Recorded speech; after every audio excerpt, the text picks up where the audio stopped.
If you've ever played Randonautica before, then you would know it's usually just another fruitless way to kill time. I downloaded the app hoping for a terrifying and exciting experience, like so many people have claimed to have had. But that never happened. I'm not even sure if the incident I'm about to describe really happened. A friend of mine came over for drinks one night. We were planning on going out, but got carried away talking and trying on different outfits. By the time we were ready to leave, all of the bars had shut and the only nightclub in town had stopped letting people in. We went back to my house and continued drinking. Somehow the subject of Randonautica came up, and my friend told me she wanted to play. I felt like going for a walk anyway, so we set an intention and followed the map. It took us to a location not far from where my house was, but surprisingly I'd never heard of the street name before. If you hadn't already guessed, we live in a small town, and it's rare to come across random unknown streets here. At the end of the road was a large field with a bunch of gloomy looking trees. The map wanted us to go into the field, so we did. In the middle of the field was an old weatherboard church. I assumed it must have been abandoned, considering all the other churches in town advertised their service times and held charity events. I'd never heard of this one.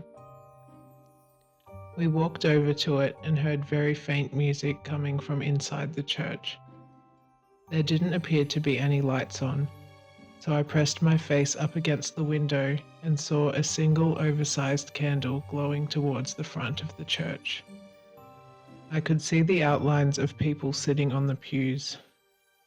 One by one, they started lighting up their own candles. I heard a thud from behind me and turned around to see my friend laying on the ground. I rushed over to her and tried to wake her up. The music intensified and I could now hear voices coming from inside the church. I suddenly felt very anxious and decided to just drag my friend back to the road and then call a taxi. I hooked my arms under her shoulders and started dragging her across the field. I could hear distorted laughter bouncing around in the trees, and I swear I saw some sort of cryptid running back and forth through the shadows. It walked upright but appeared to have fur and antlers. When we got out of the field and back onto the street, my anxiety quickly dissolved. My friend also woke up and was fine to walk the rest of the way back to my place.